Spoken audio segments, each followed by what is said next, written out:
for our listeners, Joe is, of course, with Facebook Live right now. He presents the La Liga, and he is more than anything else a hardcore Newcastle United fan.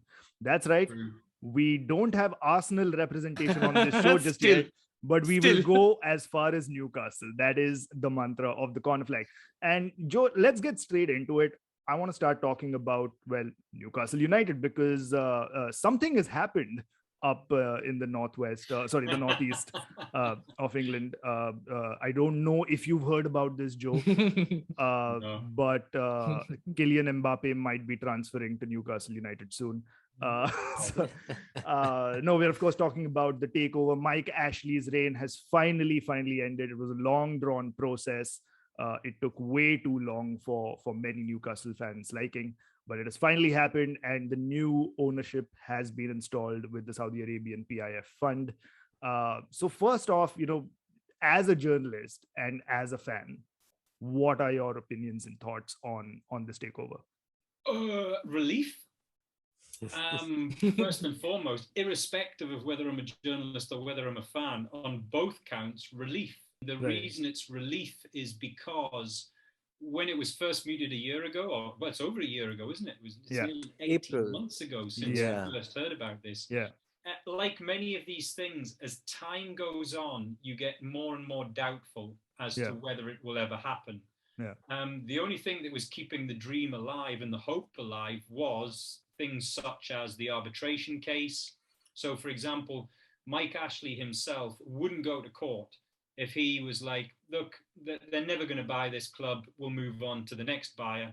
Amanda Staveley, she would not go through the whole process. And remember, we had arbitration as well, some of it which was instigated by the fans, which was a fabulous thing.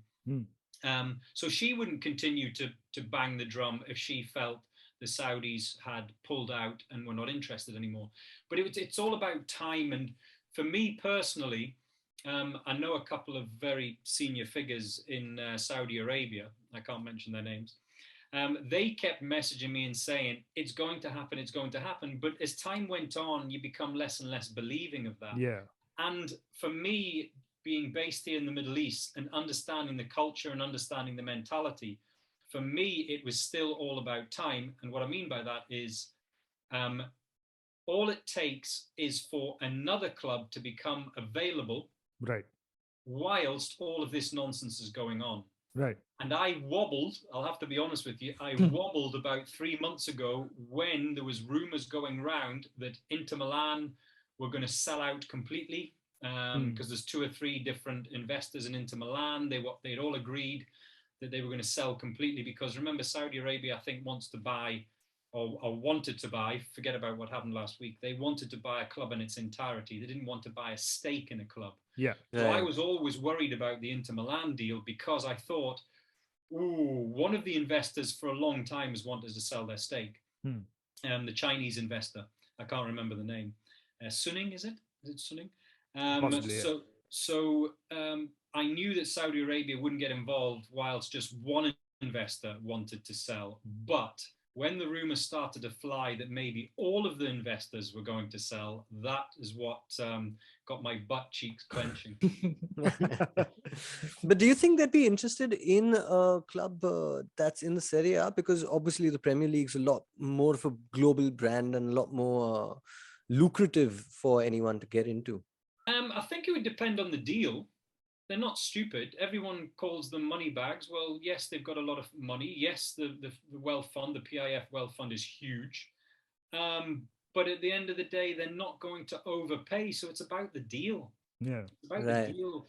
It's like, if someone comes along and you're getting good value for money, a club, good value for money. I mean, why have they not bought Manchester United? Right. Right. It's because the owners believe that it's worth 2 billion. Yeah. Is it 2 billion or 2.5 billion or whatever? Somewhere around between 1 and 2.5, but it's definitely in the billions. Yeah, it's definitely in the billions. And they feel, well, look, you've got to buy. So that's your initial outlay, 2 billion plus.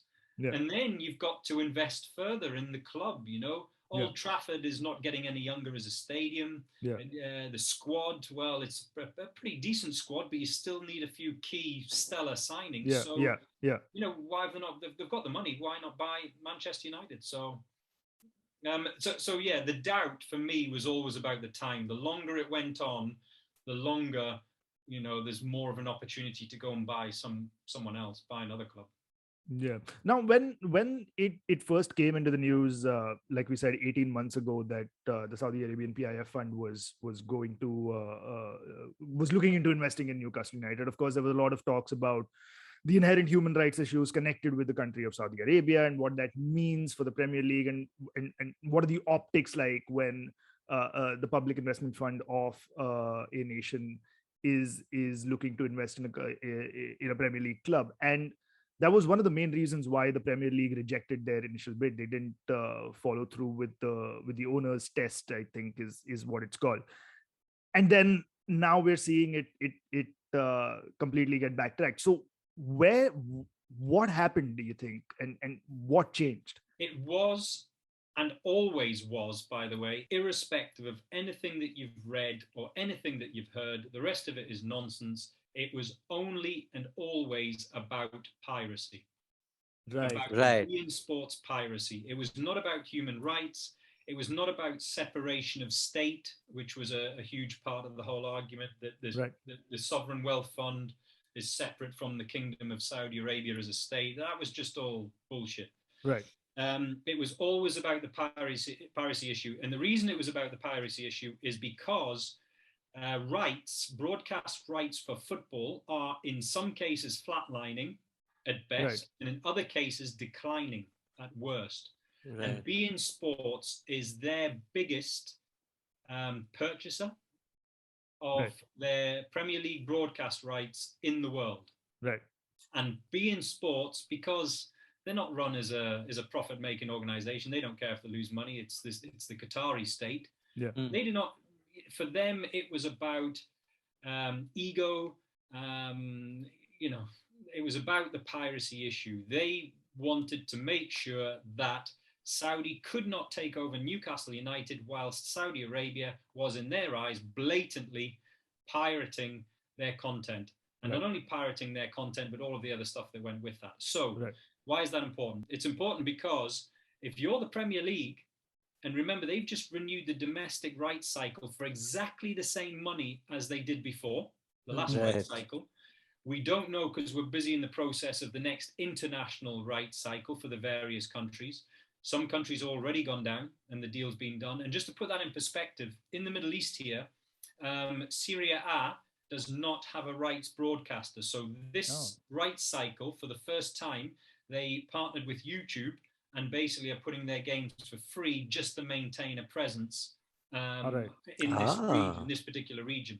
So beIN Sports gave up the rights to Serie A. They said it's not worth it. Again, they talked about piracy and said, "Look, we're not bidding anymore." So the piracy was the issue. Don't you think it's a coincidence that when the piracy was resolved and announced, that within 24 hours, Newcastle United is bought?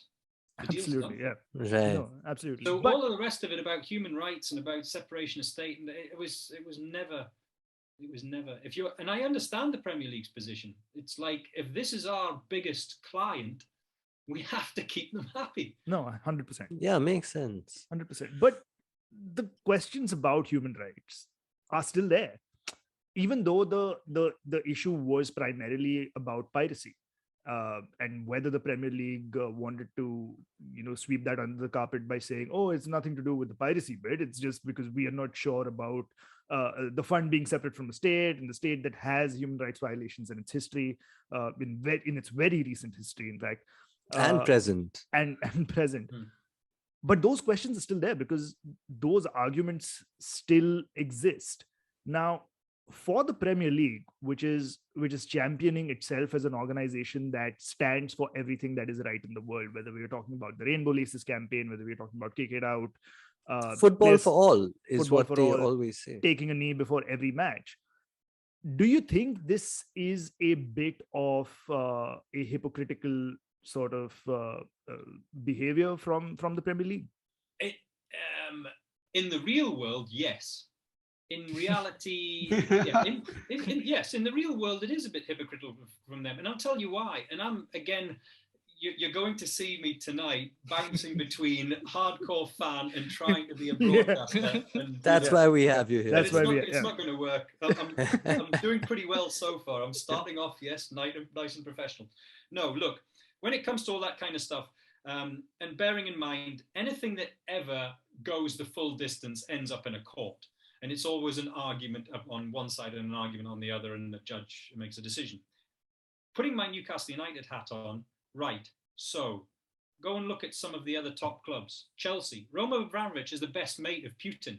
And what's Putin doing? He's just put his biggest political opponent in jail and given him a life sentence. Yeah. So where's the separation there? You say, oh, well, yeah, maybe. Leicester City, you know, Thailand, some of the nonsense that's going on there, they can't point fingers. Yeah.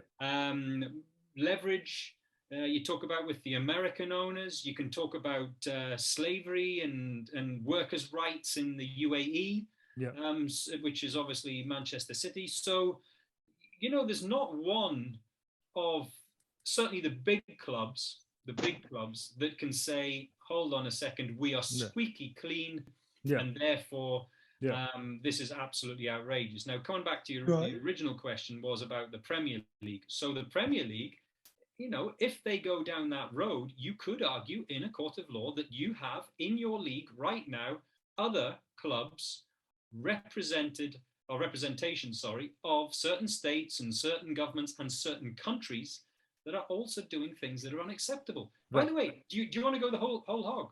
We can talk about the shirts that fans wear, made in sweatshops in China and Bangladesh and places like this. They don't have workers' rights. So, you know, how far do you want to go with the whole thing? That's the biggest issue, in my opinion. And you'll hear me boiling my blood quite a few times tonight about Qatar. Go for it. Go for it. Oh, I fucking hate them. No, and I'll tell you why. I'm being a bit facetious, but I do have genuine hardcore feeling behind it. First and foremost, buying the World Cup and everything that happened that led to that. Now, that's from a financial perspective. And then the other side of it, as you guys know, because you've watched me for years, I've been broadcasting to Nepal. We see the flag behind you. Country, to India, to Bangladesh, to Sri Lanka, and the body bags that have come back from Qatar because of that World Cup. I'm sorry, every single time that I speak about it, it breaks my heart, because it's like the Amnesty Internationals of this world. And Amnesty International do a great job, but I'm just focusing on this particular issue. The do-gooders of this world will talk more about the killing of a journalist, and we're talking about Jamal Khashoggi here, and it's not right. It is an outrageous act. They'll talk more about that, and that'll get more headlines and more column inches than the 6,500. By the way, the 6,500 that we know about. Body bags that have come back to build Qatar's World Cup. What do you think is right? Are you telling me that one life has got more value than another life? It boils my blood when that sentiment is even raised. No, 100%. I mean, you're absolutely right. There's no big. Sorry to interrupt you. So, if you want to go back to your question, you put the Premier League into that, who in effect have sided with beIN Sports, right?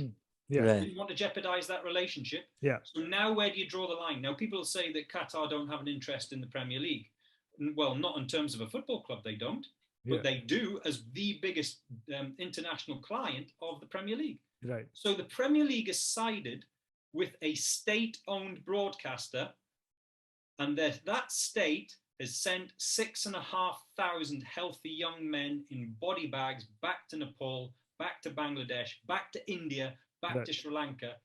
You think that's right? That's not right. Not at all. Not at all. And you know, you hit the nail absolutely on the head, because it's a little bit sanctimonious for people to look at Newcastle and be like, oh, how can they accept money from the Saudi Arabian state? What is even the difference between the PIF and the state of Saudi Arabia? Yada, yada, yada, when all of this is happening around. And that's why. No, I think I think you can't have nice billionaires. You can't have billionaires and clean money. Yeah. Nobody Yeah. gets to $1 billion without doing something Yeah. really horrible.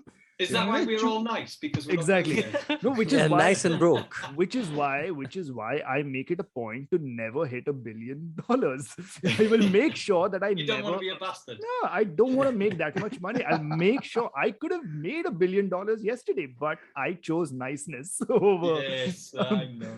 Me a too. fat bank balance. Yeah. No, but just going back to what I was saying, that is the reason why I think it's unfair that Newcastle fans, and fans primarily, forget the club, forget anybody who's sitting in the boardroom of the club, anybody who's making decisions at the club, Newcastle fans, and there are a few of them in India as well. I think it's unfair that they're being targeted, because you have to look at it from the Newcastle fans' point of view. 14 years of Mike Ashley have been hell. And we on this show and on many other football podcasts and shows all over the world keep making fun of Mike Ashley for the way he's run the club into the ground. Like this club, when I started following the Premier League, Newcastle United was a Champions League regular. So Bobby Robson's time there, Yeah. it was fantastic. It's a massive stadium. Everybody knew Newcastle United to be a top four side, and they've gone through a relegation in recent times. They've two relegations. Sorry, they've been in and out. I left in 2005. Left Right. Newcastle United in 2005 because I was working for the club. If you'd said to me in 2005, Newcastle won't be in European competition again, and won't be in the Champions League again, I would have said, what? So it's unfair because the fans have waited for this for so long. This is a new dawn, as the cliche goes, for them. And what have you spoken to other Newcastle fans about this? What's the general atmosphere? Oh yeah, absolutely. I mean, my phone has been hot. Thank God that WhatsApp didn't go down on Thursday night. It's like, goodness me, I think the Newcastle fans would have burned Facebook's headquarters to the ground. And no, every single one of them is relieved. Everyone has actually bizarrely been in a state of shock because it happens so quickly. Everyone has been, we've spent a year and a half talking about this bullshit and court cases and like I said at the beginning of this chat, as time went on, people were more and more like, yeah, it's not going to happen. It's not going to happen. And then bang, all of a sudden, within 24 hours, the beIN Sports thing is sorted out. The deal's done. And Amanda Staveley is walking through the doors of St. James's Park. There's still a state of shock. There really is still a state of shock. And most of the friends that I'm speaking to, and I've been messaging a few colleagues, former colleagues from Newcastle United, they haven't even got their heads round to what next. What are we doing next? I'm throwing the questions out there saying, right, which manager should we sign and which player? And they're like, oh, yeah, we need to start thinking about that. Because it's been so sudden and such a shock. And we've had such a long period of like, not going to happen. Yeah.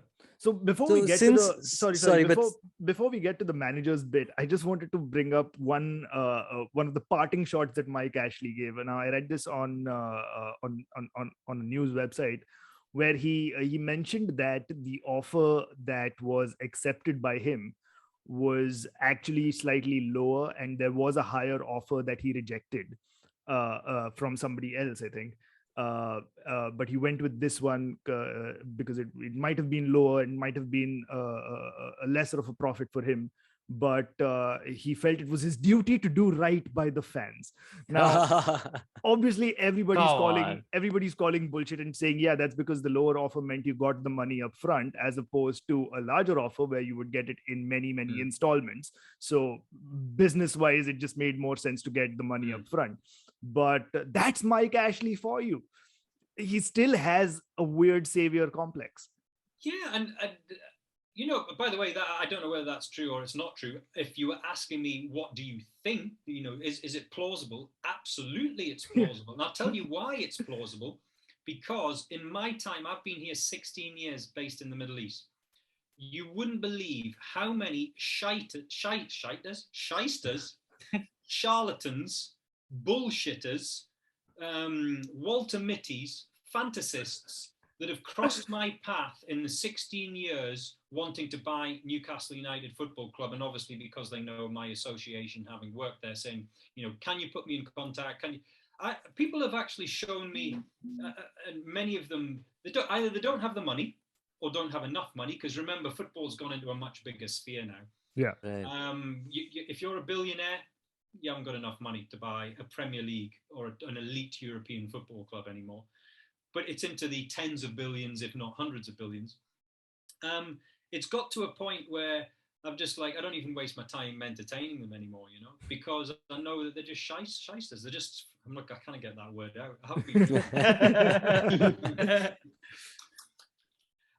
So I've got no doubt that Mike Ashley may well have had a better bid, but as you quite correctly pointed out, it would have been some sort of nonsense about, well, we can pay you this now, and then, we'll give you this amount down the line, and we'll give you an installments over 5 years.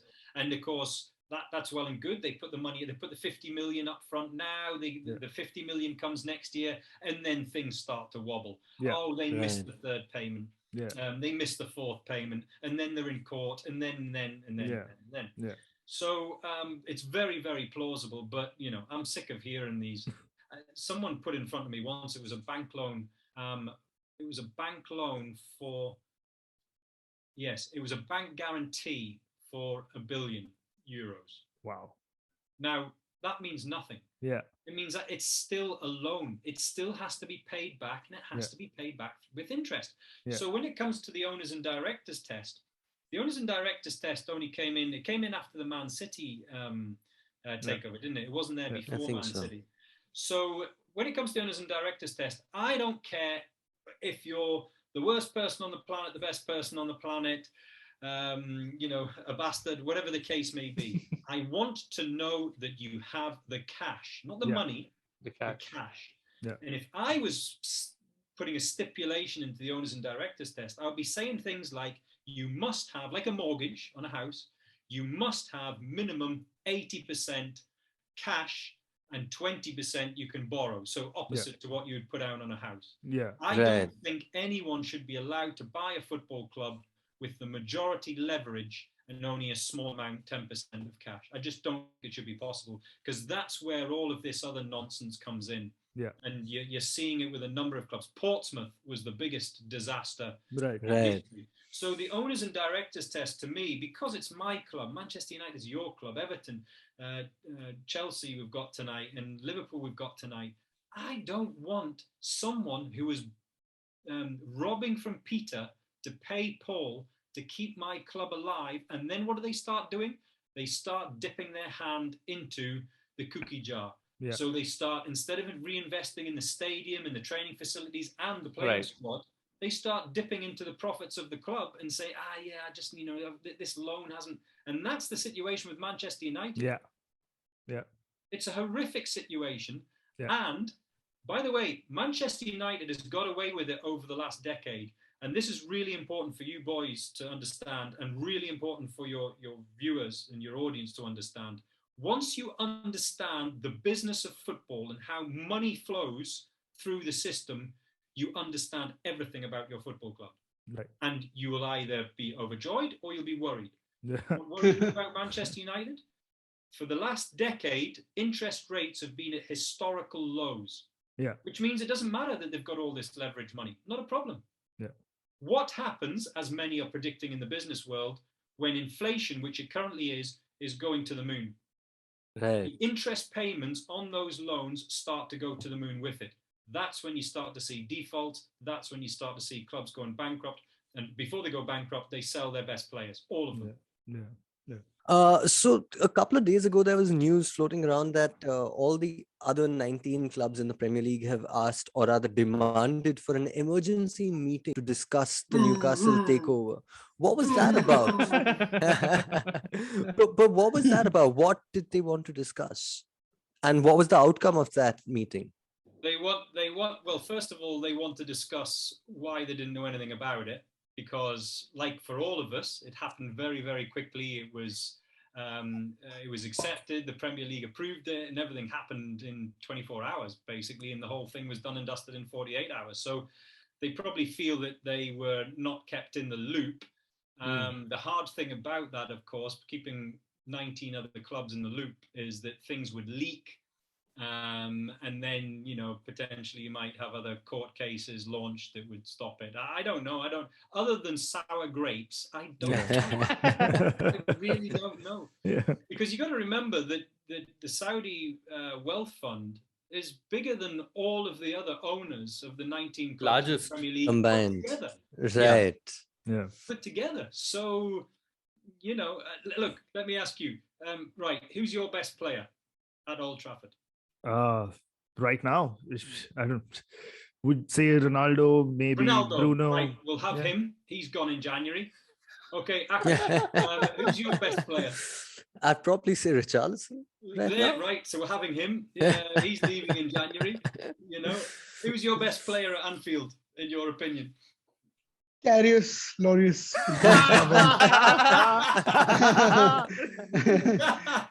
Good answer. But it's not going to wash with me. We're taking Mo Salah. He's gone in January. So, you know, that's what let's be blunt about it. That's what they'll be thinking about right now. Yes. Oh, all of a sudden this money comes in. It happened exactly when Roman Abramovich came into the Premier League. It happened exactly when Manchester City came into the Premier League. You know, everyone thought that fees and wages and everything were flatlining, which they were at the beginning of the 2000s. And then all of a sudden Roman Abramovich comes in and just throws the money around. Then, you know, things kind of like plateaued out and steadied out and became a bit more stable. And then Man City come in and, you know, Khalid Al-Mubarak comes in. Yeah. Right. And so, but talking about the players leaving January, do you think a lot of the players will move in Jan? Because while Newcastle do have very rich owners now, they are still in the relegation zone. And do you think you see big money? Well, the fact is they are. Don't tell anyone that, Joe. Did you say the R word? I did. I find that offensive. But do you see big money players wanting to make the move in January? Because we all know the Jan window is a tricky one. Fees are a lot higher than usual. Yeah, it's not what I would call a value window. No, exactly. But that's an impossible question to ask. It's like, how long is a piece of string? And the reason for that is there's certain players who, top players who would go in January, who are looking for a move, you know, just looking to get out, whatever. But there are other players that, sorry? Harry Kane.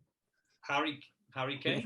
Like, you know, well, we can discuss players individually, but say, for example, like a Coutinho. Barcelona are desperate to sell a Coutinho. Coutinho is the type of player who would go in January. Yeah. A Paul Pogba of this world, well, he's not really going to go in January. Would he go to Newcastle next summer? Yeah, quite possibly, but he's not going to move in January. So, you know, it depends on the player, and every single player's name that you could mention would all be different. It would be a different circumstance for each and every player. Harry Kane, you mentioned Harry Kane. He's never going to move in January, but he might go next summer. And while Samuel Mtiti might be open to move to Newcastle this Jan because he'll be happy to move anywhere. Another question I had for you was that you touched on the manager topic briefly, and I think the most pressing question that has come out of this entire Newcastle takeover is, will Rafa Benitez leave Everton for Newcastle? That's all I care about. Come on, no. Because you're asking, yes. I'm out of here. I'm going for a haircut. Yeah, just be careful. You're not allowed to step on the pitch. Yeah. So, no, it won't be Rafa Benitez. But it does need to be. Now, if you follow me on Twitter, but I know one or two of you do. As you probably saw today, I put out a survey, a poll, which was what's more important, a marquee manager or a marquee player? And it was interesting that 87% came back and said marquee manager is more important. And I agree with them. Yeah, I agree too. Yeah. And the reason 100%. I agree with them is if you're coming into a situation as new owners of likes of Newcastle, you don't have the carrot of Champions League or any European football to offer elite players. Yeah. Elite players. And elite players love being in the Champions League. In fact, as you know, I'm in contact with a number of agents in the UK from many of the big players. And they'll always tell me the first thing a player asks when they're moving to a club is what's their Champions League status or what's their Champions League prospects? Yeah. What are they going to do in the Champions League next year? Have they qualified? Are they out of the group stage? Are they out of the knockout stage? Where are they in the league? Are they going to make it to the top 4 and get a Champions League spot? That's the first thing the elite players ask. Now, with Newcastle, you don't have that. Yeah. You don't have that carrot. So how else do you entice the players? Now, some of the fans, and this comes with 14 years of mediocrity and low expectation, some of the fans of Newcastle United are saying, oh, we should get in someone like Eddie Howe. He's a great coach. And he is. He's a brilliant coach. But Eddie Howe is never going to be able to manage the ego of Neymar or a Ronaldo in the dressing room. No disrespect to him. Yeah. So, you have to entice players with something else. Now, Zidane walks through the door, for example. Tell me what player in the world, elite player in the world, is going to say, I'm not going to play for Zidane. All of them will say, like, yeah, I'll go play for Zidane. Of course I will. And it's interesting historically, if you go back to the mid-90s when Newcastle United were at their nadir, go and ask the players from that era, the stellar players that were brought in the mid-90s. Every single one of them, almost to a man, would say they signed because of Kevin Keegan. He was their idol in the 1980s. Yeah. So you see how it comes around. No, it definitely has to be changed from the top down, because, like you said, a Neymar isn't going to come. Forget Eddie Howe. A Neymar is not going to come to Newcastle United to be managed by Steve Bruce. That's just not going to happen.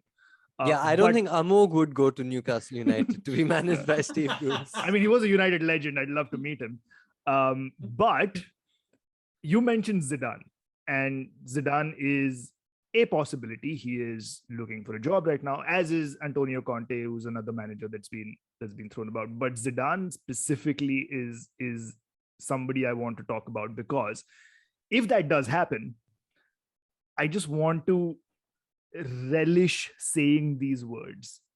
But if that does happen, John Joe Shelby will be coached by Zinedine Zidane. Oh man, that just sounds so good. That just sounds so good. Mixed up in the dressing room, wouldn't you? Are you Zidane? No, I'm John Joe Shelby. Oh, yeah, sorry. I mean, we know that they both can give a mean headbutt, so they have something in common there. But yeah, the coach is so important, in my opinion, to make a statement as a new owner. Yeah. But so, if it was your decision, who are your top 3 names as coach? Yeah.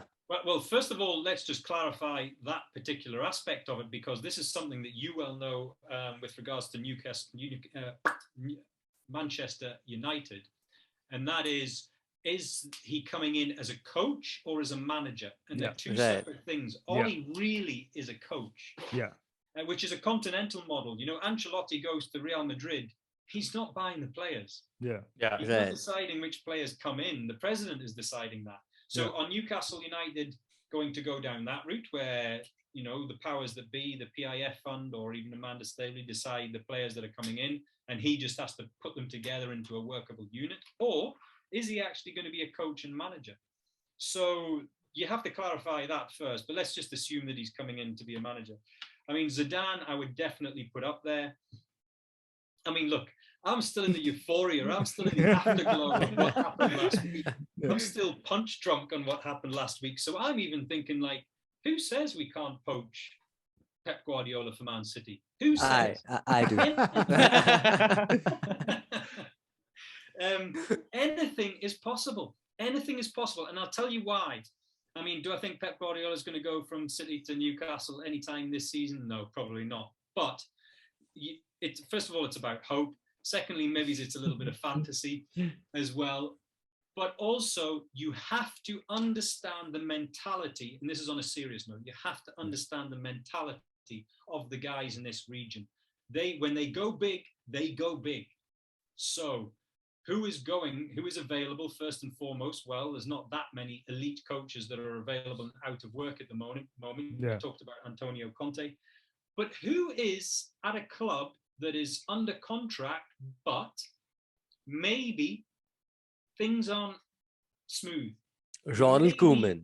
Hmm? Ronald Koeman. Oh, There we go. come on. The Barcelonafication of Newcastle will begin right there. All right. Arsene Wenger. Yeah. Sorry, Ooh, so that would be I nice. still That haven't would be fully answered interesting. your question. Who would be my top three? I'm so focused on Zidane. I mean, Conte, I would definitely put in there. So that would be 2. And then who would be the other one? Sam Allardyce. Oh yeah. Oh yeah. Because let's face it, Relegation battle. the first job at hand for whoever is to get out of the relegation zone. And who better? Who better than Big Sam? But do you think Claudio Ranieri is currently regretting taking up the Watford job? Because he might be available in another 3-4 months. Yeah. Yeah. You're damn right. I mean, I don't know. You know, I'd have to sit down and think, and probably to get the third one, I'd have to sit down and think, and I'd probably have to get some gossip on the relationship between that manager and the board at this exact moment in time, or certainly over the next, few weeks. Right. We have your email address now, so I'll just send you my record on Football Manager. It's quite impressive. I wouldn't mind. Just being in your top 3, Joe, would make my week. Yeah, you're in the shortlist. He won the Champions League with Everton. Now I mean, does it get any better? That's an impressive CV. That All right. is We're running out of time in this first half of this episode. So anybody else have anything to ask Joe? All right, cool. That's it. any players for sale? So Fabian Delph, happily, I'd fly to Merseyside and drive him to Yeah, Newcastle. I know. Newcastle need a new keeper, and I think we'd want to sell Kepa. I think that'd be great. Anthony Martial is amazing at close control. He has a mean finish on him. Yeah. He's very silky, very elegant player. Money, no object. And I'm not saying they would come, and especially Harry Kane, but money, no object and no issue. Let's say you could only sign 3 players. I would go for Oblak. Nice. Nice. Kante. Sorry. Yeah. Fair enough. N'Golo Kante. You win things with N'Golo Kante. That's Yeah. how highly I regard him. Yeah. And Harry Kane. Nice. That's a good spine. That's a very, very good Yeah. spine. If to you could have. only sign 3, Yeah. money, no object. I'm not saying those 3 would necessarily come, but I'm saying if you could sign 3, money, no object, that's the 3 that I would have. And Solid. you would Solid. need to specify money, no object. Yes. However, and I'm glad you've piped up, because guess who I forgot? Mo Salah. So now, now I'm wavering.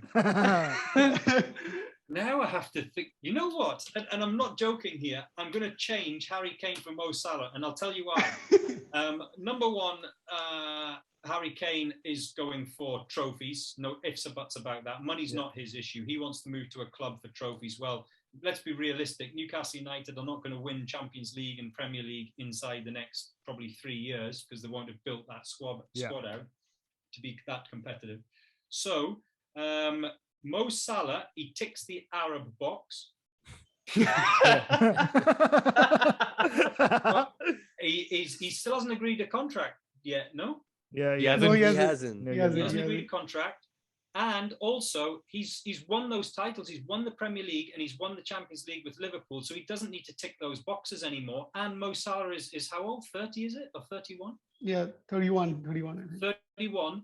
So once you get past 29, so you get to 30, any agent worth his salt will tell you you have to be looking for the final big contract. Yeah. So let's say it's 5 years. He's 29. He's 29. Don't change his age right now, Mukesh. Don't change his age. Mukesh just because grasping of at that thing. straws here. You're going to tell me, put it this way, he's closer to the end of his career than he is to the beginning of his career. Yeah. So his agent, if his agent is smart, and I'm sure he is smart, would be advising him right now, your next move has to be a big money move, because once you get through the thick of that contract, even if you don't do the full 5 years, even if you only do 3 years or 4 years, you're at 33, 34 years old, you're not going to get another big money move. Right. So, and the agent will have his own interests in that as well, which is commission. Yeah. Right. You've lost Mo Salah, Mukesh. It's done. It's over. Just shut up. And I think the Saudis, and look, we don't know how much of a say they'll have in it, but they'll have a say. Yeah. I wouldn't be surprised if Mo Salah is in their top 3. Right. I mean, Alright. I'm guessing if the people below them want their heads to remain on their shoulders, they'll have a say. Exactly. That's exactly how it works. Ooh, that was close. Yeah. Ooh, that was too close for comfort. Why are you not smiling? Oh, it's the beard. Is the beard? Maybe it's the beard. I can't see the smile. He's imagining a life without Mo Salah. Yeah. Mukesh is currently ordering a Newcastle kit online. Do you want to give me some notes on? Do you want to give me some notes on how it is as a fan when all your players go and you become a shit club? Always try. All right. Thank you so much, Joe, for taking time out and talking to us, and for joining us on the Corner Flag yet again. You are a true friend of the flag. Thank you so much. I mean, this was a fantastic conversation. It was a lovely, informative chat. Yes, it's an absolute pleasure, boys, and I'm shocked to see you all so glum. I don't know why you're so glum. There seems to be a lack of joy in this world on the Corner Flag tonight. No. I'm for one, I'm very happy that this has gone through. It's good competition. I want to see what happens with Can you Newcastle. smell that? Yeah. A little bit. Hands are shaking. Hands are shaking a little bit. No, and also the Goal movie franchise is one of my favorites, so I'm waiting for the reboot. Of course, we're waiting. Waiting for the reboot. Did you know I'm in that? Oh, really? You are? Yeah. Wait, You I can need to see- read. I'm not joking. You can see the back sort of side of my head in a press conference for approximately half a second. That's my claim to fame. We are going to rewatch. We are This going to is rewatch. not a word of a lie. The Goal movie was shot whilst I was at Newcastle United, and we were pulled in, staff and other people around the club were pulled in as extras for various scenes. So I was in this press conference scene. Nice. So you probably have to freeze frame it. It's probably just one frame. No, Can we're you gonna give us watch a profile shot of you right now so we know what we're looking for? There we go. So that with a little more hair, I'm guessing. And it wasn't as grey either. It was before I met Budgie, so I was full All right. Thank you so much, Joe, for joining us on this chat, and we will get in touch with you soon and have you back when Mo Salah finally makes his transfer to Newcastle United to talk about that, and we'll make sure that it's only Mukesh and you in that conversation. So that'll be great for us to hear. Thank you And so please, much. Please give Kevin Campbell my regards. Tell him I'm a huge fan and that we'd love to have him on the podcast. Yes, I that will. would be great. That I'll would be ask great. him. He'll probably say yes as well because he has nothing to do and all day to do it. So he has plenty of time. That would be amazing. It would really be a dream come true for me. Mainly because then we'll only speak Everton, which doesn't happen too often on this podcast, sadly. Yeah. All right. There we go. There we are. That's Joe Morrison on the Corner Flag. See you guys.